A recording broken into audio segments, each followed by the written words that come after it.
तो welcome students, आज लेकर आए हैं आप सबके लिए biology class 11 body fluids and circulation human physiology module का थर्ड चैप्टर। और इसमें हम देखेंगे कैसे हमारी बॉडी में ब्लड फ्लो होता है, ब्लड किस किस टाइप का होता है, और साथ साथ हम इसमें देखेंगे कि कैसे ह्यूमन हार्ट बाकी हार्ट से अलग है, क्यों, और अलग अलग बॉडी में कैसे कैसे हार्ट्स होते हैं, लाइक रेप्टाइल्स में, मैमल्स में, आर्थ्रोपॉड्स, मोलस्का में। इसमें हम हार्ट से जुड़े हुए कुछ कुछ ये देखें। तो मैं आपको जो एक ओवरव्यू दे देता हूँ कौन कौन सा हम टॉपिक्स जो हैं इसमें कवर करने वाले हैं। पहले हम जानेंगे व्हाट इज ब्लड। ब्लड क्या होता है, कैसे बनता है, क्या होता है ब्लड। ब्लड में भी हमारे पास आरबीसी और डब्ल्यूबीसी के बारे में अलग अलग। इसमें एक और पॉइंट आएगा जिसमें हम इसमें प्लेटलेट्स के बारे में भी जानेंगे। प्लेटलेट्स के बारे में भी इसमें हम जानेंगे। साथ साथ आज का जो हमारा टॉपिक होगा वो हम बेसिकली आज हम इस पोर्शन को ही कवर करने वाले हैं, मोस्ट इंपॉर्टेंट। इसके बाद ब्लड ग्रुपिंग, नेक्स्ट उसमें होएगा ब्लड क्लॉटिंग, कैसे ये ब्लड ग्रुप कैसे होते हैं, अलग अलग टाइप के होते हैं, ये सब आपको पता होगा, A B O A B. Blood clotting किया, ये यहाँ पर ये हाथ है, ये हाथ, इसमें यहाँ चोट लगी, अब यहाँ कैसे क्लॉटिंग होएगी उसके बारे में हमें जानना पड़ेगा, कैसे ये फाइब्रस क्लॉटिंग होती है इसके बारे में देखेंगे। फिर सर्कुलेटरी पाथवे, किस टाइप का सर्कुलेशन होता है अलग अलग बॉडीज में। फिर देखेंगे हार्ट के बारे में, कार्डियक साइकिल, कैसे एक हार्ट की साइकिल जो है वो परफॉर्म की जाती है हमारी बॉडी के द्वारा। और फिर आएगा हमारा ईसीजी, इलेक्ट्रोकार्डियोग्राफ, किसी किसी को आपने ये करवाते हुए भी देखा होगा लैब्स वगैरह में, ये जो है टेस्ट होता है ईसीजी टेस्ट। और एंड में आएंगे डिसऑर्डर्स जो कि रिलेटेड है हमारे हार्ट के। तो बेसिकली इस चैप्टर में हम ये कवर करने वाले। तो सबसे पहला टॉपिक शुरू होता है, व्हाट इज ब्लड। ब्लड के अंदर दो चीजें होती है, प्लाज्मा। लेट्स सपोज अगर ये मैंने एक टेस्ट ट्यूब रखी हुई है, इस टेस्ट ट्यूब में मेरे पास ये ब्लड है, मेरा टेस्ट ट्यूब के अंदर what is this, it is blood. इस ब्लड में जो इतना है, ये क्या बताता है, ये होता है हमारे को जिसको हम कहते हैं प्लाज्मा। ये होता है प्लाज्मा। तो प्लाज्मा जो होता है वो हमारे ब्लड के अंदर होता है मोर देन 55%। अच्छा, तो फॉर्म्ड एलिमेंट ऑटोमेटिकली कितने बच जाते हैं, 45%। 45% फॉर्म्ड एलिमेंट। तो पहले हम बात करते हैं फॉर्म्ड एलिमेंट। तो सबसे पहला फॉर्म्ड एलिमेंट हमारे पास आता है जिसको हम कहते हैं एरिथ्रोसाइट्स। नाम ध्यान से याद रखना है, एरिथ्रोसाइट्स। थोड़ा थोड़ा गैप दे देके लिखा ताकि आपको बोलने में भी है, एरिथ्रोसाइट्स। इसको और क्या कहते हैं हम, इसको हम कहते हैं हमारा आरबीसी, आरबीसी, इसको हम कहते हैं आरबीसी। अगली चीज क्या आती है सर जी, अगली चीज इसके अंदर हमारे पास होते हैं हमारे एरिथ्रोसाइट्स और ल्यूकोसाइट्स। ल्यूकोसाइट्स, ल्यूकोसाइट्स ऐसी बात है, एरिथ्रोसाइट्स आरबीसी, ल्यूकोसाइट्स क्या होंगे हमारे व्हाइट ब्लड सेल ल्यूकोसाइट्स। आखिरी चीज इसमें आखिरी है, और क्या आता है इसमें आता है हमारा थ्रोम्बोसाइट्स। क्या नाम लिया, थ्रोम्बोसाइट्स। थ्रोम्बोसाइट्स ये जिसे ये लोग इन्होंने दूसरा नाम प्लेटलेट्स, प्लेटलेट्स। तो फॉर्म्ड एलिमेंट में 45% में ये सब चीजें हमारे पास जो होती है इंक्लूड होती हैं। इसको जो है आप चाहो तो इम्पॉर्टेंट है ये, तो आप ये जो है अलग अलग तरीके से याद भी रख सकते हो। ये यहाँ पर तो फ्रेम कर देते हैं, हाँ एक और, इसको फ्रेम कर देते हैं, ये यहाँ एक और,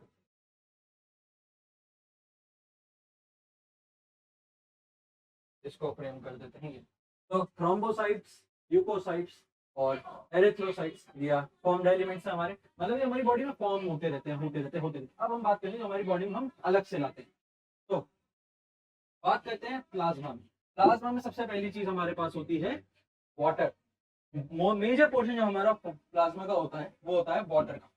तो सबसे पहली चीज इसके अंदर क्या बताया मैंने, क्या होएगा, इसके अंदर होएगा वाटर। अच्छा अब सर जी वाटर का अमाउंट क्या होगा, वाटर इसके अंदर होगा 92% वाटर इसके अंदर क्या होगा 92%। वाटर के अलावा इसमें क्या होता है, वाटर के अलावा इसमें सर अगर आप कलर से आते हैं शुरू करते हैं, ये आता है इसमें वाटर के अलावा इसमें क्या होता है, इसके अंदर होते हैं हमारे प्रोटीन्स। प्रोटीन्स प्रोटीन्स हमारे इसमें होते हैं 6 to 8%। अच्छा, अब इसके अंदर और क्या क्या होते हैं इसके अलावा वो बात करते हैं। तो तब इसके अंदर जो सबसे अगला नेक्स्ट इंपॉर्टेंट के अंदर जो पॉइंट है वो है हमारा क्लॉटिंग फैक्टर। इसी क्लॉटिंग फैक्टर की वजह से हमारा जो ब्लड है, जो हमको कोई इधर चोट लगती है, वो जो है क्लॉट होना जो शुरू होता है थोड़ी देर के बाद 6 से 8 या 10 मिनट मैक्स टू मैक्स एक पर्सन में, वो इसी वजह से होता है। क्यों? क्योंकि इसके प्लाज्मा के अंदर होता है क्लॉटिंग फैक्टर। इसके अंदर और क्या होता है, इसके अंदर और होते हैं हमारे पास minerals and amino acids. Amino acids तो हमारा ये जो है खत्म हो चुका है। अगर चाहो तो आप इसमें एक और चीज देख सकते हो, वैसे ज्यादा इतना इंपॉर्टेंट है नहीं, बट हाँ एनसीईआरटी में गिवन है कि इसके अंदर हमारे पास ग्लूकोज भी प्रेजेंट होता है। तो water, protein, minerals, amino acids, clotting factor जो कि बहुत इंपॉर्टेंट है। वाटर हमारे लिए बहुत इंपॉर्टेंट है, प्रोटीन हमारे लिए इंपॉर्टेंट। तो जो इंपॉर्टेंट है वो मैंने ऑलरेडी आपको बता दिए, चाहो तो इसको आप फ्रेम कर सकते हो। राइट, ये आया हमारे पास हमारा ऑरेंज और एक हमारा ये क्लॉटिंग फैक्टर जो कि हम फ्रेम करेंगे ग्रीन। तो इस पूरे पेज पे हमको क्या क्या देखने को मिला कि क्या होता है प्लाज्मा। प्लाज्मा के अंदर क्या क्या आता है हमारे पास, जो पहले तो प्लाज्मा का जो अमाउंट है आपको याद रखना चाहिए। प्लाज्मा का अमाउंट होता है 55%, ये आपको याद रखना है। और फॉर्म एलिमेंट का एलिमेंट का क्या होता है 45%। इसके अंदर क्या होता है एरिथ्रोसाइट्स, ल्यूकोसाइट्स और थ्रोम्बोसाइट्स, अलग अलग जो इनके कॉमन नेम है वो भी आपको बता दिए। वाटर, प्रोटीन और क्लॉटिंग फैक्टर जो है हमारे इंपॉर्टेंट है प्लाज्मा के अंदर। इसके अलावा इसमें क्या क्या होते हैं, मिनरल्स होते हैं, अमीनो एसिड्स होते हैं और ग्लूकोज होता है। अच्छा, एक और पॉइंट यहाँ पर बताते हैं इसमें कि ये जो तीन चीजें इनका हमारी बॉडी में एक मिनिमम मतलब मिनिमम टू मैक्सिमम नंबर क्या है ये बताते हैं। तो शुरू करते हैं। ये है एक हमारा आरबीसी जो कि सबसे ज्यादा होता है। इससे कम क्या होता है हमारे पास, इससे कम हमारा होता है WBC और इससे कम हमारा होता है हमारा प्लेटलेट्स। तो ये हुआ। अच्छा, अब इनका नंबर क्या है, नंबर की बात करते हैं। आई गेस एक चीज उल्टी हुई है इधर, तो उसको करेक्ट करते हैं पहले। WBC इधर नहीं है, WBC एकदम एंड में है क्योंकि वो सबसे कम होते हैं। तो वापस से हमारे पास इधर आएगा प्लेटलेट और एकदम एंड में हमारे पास आते हैं हमारे WBC। अच्छा, तो सर अब इनका काउंट क्या है, इनका काउंट भी जानते हैं। ये हमारे पास होते हैं 5 to 5.5 मिलियन। 5 to 5.5 मिलियन हमारे पास आरबीसी काउंट। अच्छा, अब बात करते हैं प्लेटलेट्स की। प्लेटलेट्स होते हैं हमारे 1.5 to 3.5 लैक्स। ये तो आपने भी सुना होगा कि हाँ इसका प्लेटलेट गिर गए हैं, 1 लाख से कम हो गए, 1.5 लाख से कम हो गए, तो 1.5 लाख इनका मिनिमम होना चाहिए हमारी बॉडी में। WBC ज्यादा नहीं होते, ये होते हैं हमारे पास 6,000 से 8,000 तक हमारे पास हमारे WBC। तो अच्छा, अब एक और इम्पोर्टेंट बात कि हमारे पास ये जो सारी चीजें हैं, ये जो होल डेटा है जो मैंने अभी आपको बताया, ये हम कैलकुलेट कैसे कर रहे हैं, इसे हम कैलकुलेट करते हैं मिलीमीटर क्यूब ऑफ ब्लड। मतलब 1 mm³ ऑफ ब्लड में हमको 5.5 मिलियन, 1 से 1.5 से 3.5 प्लेटलेट्स और 6 से 8,000 हमारे पास WBC प्रेजेंट होते हैं। अच्छा, तो अब इन सब में आपको ज्यादा क्या लग रहा है कि हाँ भाई सबसे ज्यादा जो हमारे पास जो सबसे ज्यादा अबेंडेंसी में गिवन है, जिसकी बिल्कुल भी कमी नहीं है हमारे पास, वो है आरबीसी। तो नेक्स्ट पॉइंट हम एक और चीज इसमें यहाँ पर है हमारे पास मेजर प्लांट्स। ओके, तो ये क्या है, यहाँ पे आपको एक ग्राफ दिया है, बस आपको यहाँ पे थोड़ा बहुत नाम शायद दिख रहा हो, मैं आपको बता दूं। ये इधर लिख देता हूँ, ये है एल्बुमिन। आपको जो पिंक कलर के दिख रहे हैं थोड़े से बीच में से जो है खाली है, एल्ब्यूमिन, नाम भी नहीं दिख रहा, डार्क कलर, ये है एल्बुमिन। अच्छा, ये है एल्बुमिन। ये क्या है, ये है ग्लोब्यूलिन। तो ये क्या है, ये है फिब्रिनोजन। फिब्रिनोजन। तो अच्छा सर जी, ये है क्या, ये क्या क्या है हमारे पास, इन्हें हम बोलते हैं मेजर प्लाज्मा प्रोटीन्स। मैंने आपको बताया प्लाज्मा में 6 to 8% हमारे पास प्रोटीन गिवन है, तो उसमें प्लाज्मा में हमारे पास बेसिकली ये तीन प्रोटीन्स गिवन होते हैं, albumin, globulin and fibrinogen. Albumin, albumin में क्या है, एल्ब्यूमिन बीच से थोड़े से खाली होते, थोड़े हॉलो से होते हैं, लाइक एक बबल टाइप के। ग्लोबुलिन सॉलिड स्फेरिकल टाइप के। फिब्रिनोजन फाइब्रस टिश्यूज की शेप होती है इनकी। ये ये ये ये क्या है, ये है एक स्फीयर जो कि अंदर से फुल है, ये क्या है, एक स्फीयर जो कि अंदर से हॉलो है। अच्छा, तो ये है हमारे पास मेजर प्लाज्मा प्रोटीन्स। तो अब इनके फंक्शंस क्या क्या है, तो इनके फंक्शंस के बारे में लिखते हैं। सबसे पहले पकड़ते हैं एल्ब्यूमिन को। एल्ब्यूमिन का क्या काम है, एल्ब्यूमिन का मेन काम है हमारी बॉडी का जो ऑस्मोटिक प्रेशर है, ऑस्मोसिस के टाइम का जो प्रेशर है उसको मेंटेन करना। मतलब यहाँ क्या है, ये बैक आ गया, हाँ, तो ये क्या करता है, मेंटेन, क्या, maintain blood osmotic pressure. Blood का ऑस्मोटिक प्रेशर ये जो है, ये मेंटेन करके रखता है कि हाँ उसमें कोई कमी नहीं आनी चाहिए, ब्लड के ऑस्मोटिक प्रेशर को मेंटेन करता है। अब बात करेंगे क्या, ग्लोब्यूलिन की। तो सर जी, ये ग्लोब्यूलिन का क्या काम है, आओ भाई ग्लोब्यूलिन इधर आते हैं। ग्लोब्यूलिन, ग्लोब्यूलिन का काम करता है, ये हमारा help in maintaining, help in maintaining, help in maintaining immunity, maintaining immunity, immunity, ये इम्यूनिटी को हेल्प करता है। ये हेल्प करता है हमारा ब्लड का ऑस्मोटिक प्रेशर को मेंटेन करने में। और जो फाइनल है दिस इज फिब्रिनोजन। फिब्रिनोजन क्या करता है, fibrinogen helps in blood clotting. इधर लिखते हैं, helps in blood clotting, clotting, blood clotting। तो ये भी हमारे पास क्लियर। तो अभी तक हमने क्या क्या देख लिया, एक बार वापस से, ठीक है, क्या क्या देखा, प्लाज्मा में क्या क्या होता है, water, protein, clotting factor, mineral, amino acid, glucose. Final erythrocytes क्या है, हमारा फॉर्म्ड एलिमेंट, क्या कहते हैं, आरबीसी। ल्यूकोसाइट क्या है हमारा, डब्ल्यूबीसी क्या है, फॉर्म्ड एलिमेंट। थ्रोम्बोसाइट्स क्या होता है हमारे, प्लेटलेट्स क्या है, फॉर्म्ड एलिमेंट्स। किसमें आते हैं, 45%। 45% में इसमें इन तीनों का काउंट हमारी बॉडी में कम से कम कितना होता है, किसमें मेजर करते हैं, एम ऑफ ब्लड में, क्यूब। अच्छा, तो अब इस प्लाज्मा में जो हमारे पास प्रोटीन है 6 to 8%, ये तीन प्रोटीन है बेसिकली, एक होते हैं एल्ब्यूमिन्स, एक होते हैं ग्लोबुलिन्स, एक होते हैं फिब्रिनोजन। एल्ब्यूमिन्स स्फीयर है खाली, ग्लोबुलिन्स स्फीयर है अंदर से भरा हुआ, फिब्रिनोजन फाइब्रस टिश्यूज की शेप है। फिब्रिनोजन क्या काम करता है, हेल्प करता है हमारा ब्लड का क्लॉट करने में। हमारे चोट लग गई, चोट लगी, चोट, हाँ अभी लगी चोट, चोट को सही करो, क्या करेगा, कौन करवाएगा, फिब्रिनोजन करने को बोलेगा।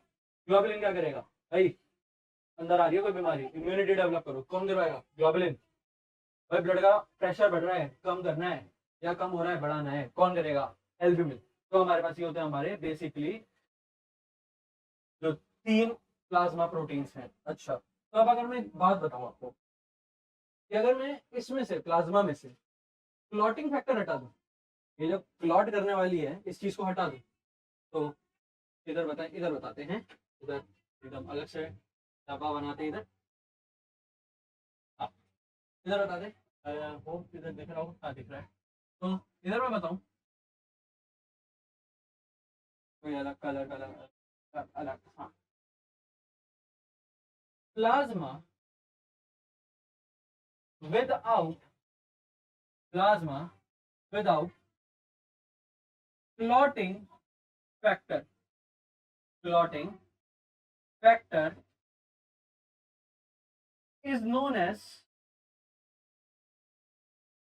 is known as, इसे क्या कहते हैं ये आपको याद रखना है। ये कभी कभी एक 1 मार्क क्वेश्चन या एमसीक्यू बेस में आते हैं, कभी कभी, ज्यादा नहीं बेटा, थोड़ा तो इंपॉर्टेंट है ही कि अगर मैं प्लाज्मा में से क्लॉटिंग फैक्टर जो कि मैंने अभी आपको बताया, ये क्लॉटिंग फैक्टर निकाल दूं प्लाज्मा में से, मतलब उसके अंदर क्या बचा, सिर्फ वाटर है, प्रोटीन है, मिनरल है, अमीनो एसिड है और ग्लूकोज है, तो वो प्लाज्मा क्या बन जाएगा, वो बनेगा मेरा serum. It is known as serum. तो ये आपको एक इंपॉर्टेंट पॉइंट है जो कि याद है। अच्छा, अब हम बात करेंगे आज आरबीसी के बारे में, ह्यूमन आरबीसी। तो सबसे पहले ह्यूमन आरबीसी, इससे रिलेटेड कुछ पॉइंट्स। सबसे पहला पॉइंट शुरू करते हैं, which is known as, it is biconcave,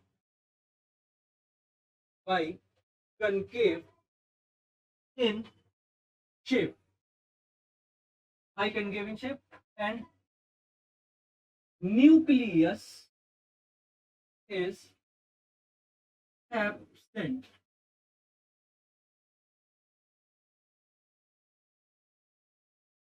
is absent, nucleus absent है और बाइकनकेव है शेप। अच्छा, अभी बाइकनकेव क्या होता है, चलो आपको बाइकनकेव भी समझाते हैं। ये शब्द कनकेव की आपने बात करी, कनकेव क्या होता है, कनकेव आ, ये ये जो शेप बनी, ये केव आ रही है, केव, इसे बोलते हैं बाइकनकेव, मतलब इसे हम बोलते हैं कॉनकेव। तो ये एक शेप कनकेव, अगर मैं इसको 2 बार लगा दूं तो ये क्या बन जाएगा, बाइकनकेव। तो आफ्टर ऑल जो हमारे इसकी शेप आती है वो कुछ ऐसी आती है। ये होता है हमारा आरबीसी, इसके अंदर न्यूक्लियस नहीं होता। तो ये हो गया हमारा पहला पॉइंट। इसका दूसरा पॉइंट, बाइकनकेव होता है, न्यूक्लियस एब्सेंट होता है, most most abundant in human, इसमें हम बेसिकली ह्यूमन की बात करें तो हम लिखेंगे इन ह्यूमन बॉडी। सबसे ज्यादा मात्रा में हमारी बॉडी के अंदर ह्यूमन आरबीसी, ह्यूमंस में सबसे ज्यादा आरबीसी ही मिलता है, आरबीसी ही मिलता है। अगला चीज, अच्छा, तो next point, contains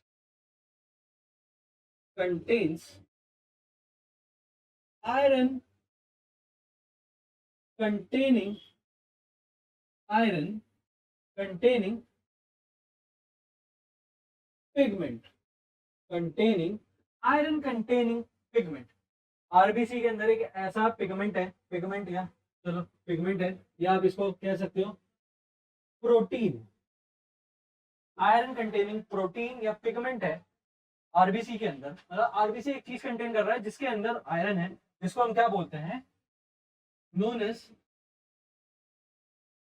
haemoglobin, known as hemoglobin,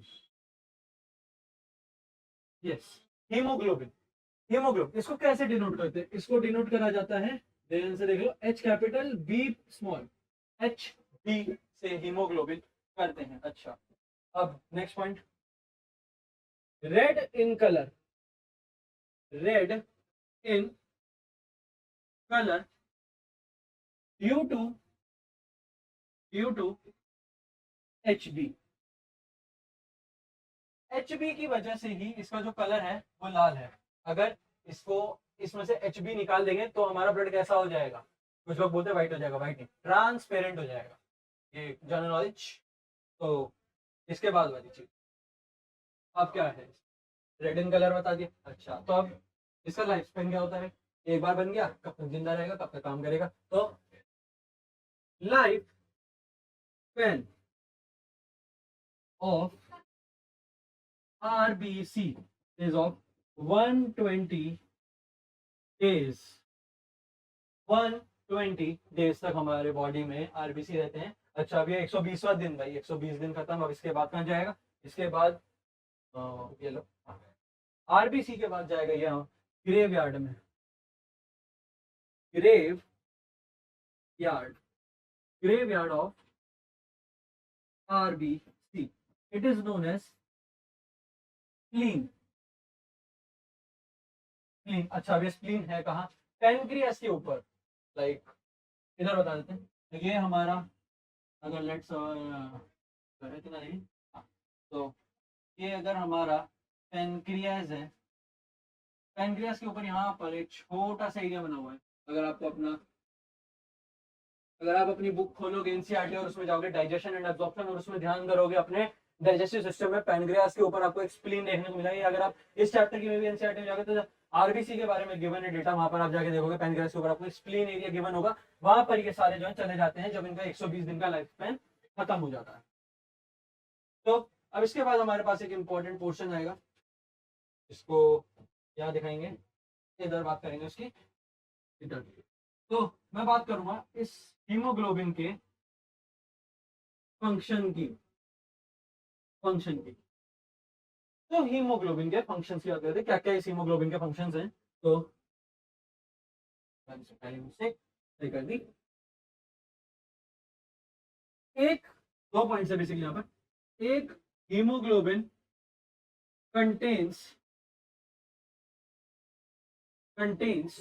one hemoglobin contains 4 O2 molecule. One hemoglobin contains molecules.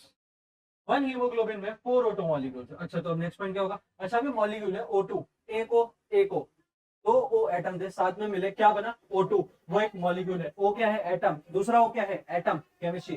दो एटम्स मिलकर क्या बनाते हैं? मॉलिक्यूल। तो अगर इसमें 4 O2 के मॉलिक्यूल्स हैं, हर एक O2 मॉलिक्यूल 2 का बना होता है, तो इसमें क्या लिख सकते हैं? दूसरा point, 1 HB contains 8 O atoms. तो एक एचबी में कितने होंगे? 8 O के एटम्स प्रेजेंट होंगे। तो ये है हमारे फंक्शन ऑफ हीमोग्लोबिन। तो ह्यूमन आरबीसी के बारे में हमारे पास इससे ज्यादा डेटा जो अभी और गिवन नहीं है एनसीईआरटी में, तो आपको इतना याद रखना है। ऐसे मैंने अलग अलग कलर से आपको पॉइंट्स बता दिए। इंपॉर्टेंट पॉइंट्स में आपको बता देता हूँ आपको क्या क्या याद रखना है। सबसे पहली चीज, इसकी जो है शेप क्या है? बाई कनकेव शेप है। ये बाई कनकेव आपको याद रखना है। और साथ साथ में इनके अंदर न्यूक्लियस एब्सेंट होता है, याद रखना है। न्यूक्लियस इसके अंदर होता है एब्सेंट। दूसरी चीज जो आपको याद रखनी है कि इसमें जो है हमारा हीमोग्लोबिन होता है। सबसे इंपॉर्टेंट चीज तो यही है, ये हमारा हीमोग्लोबिन, इसके बारे में आपको याद रखना है। अगली चीज कि इसका लाइफ स्पैन क्या होता है? लाइफ स्पैन भी आपको याद रखना है, जो कि है 120 डेज। ये है हमारा 120 डेज। और फाइनल हमारे पास क्या आता है? हमारा पोर्शन कि इसके अंदर स्प्लीन जो होता है वो इनका ग्रेवयार्ड की तरह एक्ट करता है हमारी बॉडी के अंदर। इनका ग्रेवयार्ड है स्प्लीन। तो हमारे पास ये सारी जो पॉइंट्स इसमें गिवन थे। नेक्स्ट टाइम हम शुरू करेंगे ह्यूमन WBC के बारे में, जो कि हमारी बॉडी में सबसे कम है। इनका काउंट आपको एक बार और दिखाते हैं। हमारी बॉडी में इनका काउंट है 6 से 8 हजार, बस, इससे ज्यादा नहीं है। और इन्हीं का सबसे इंपॉर्टेंट भी काम होता है। क्यों? क्योंकि ये हमारी बॉडी में, हमारे बॉडी के अंदर वायरस, बैक्टीरिया, फंजाई, इतने सारे प्रोटोजोन्स, प्रोटिस्टास, सबसे ये फाइट करने में हमारी हेल्प करते हैं। तो नेक्स्ट टाइम पे हम लेकर आएंगे ह्यूमन WBC और ABO, blood grouping and blood clotting. ये 3 टॉपिक्स हम नेक्स्ट टाइम कवर करेंगे। तो आज के लिए बस इतना ही था। ह्यूमन RBC तक आप सारा इसे अच्छे से पढ़ के रखेगा। Thank you so much.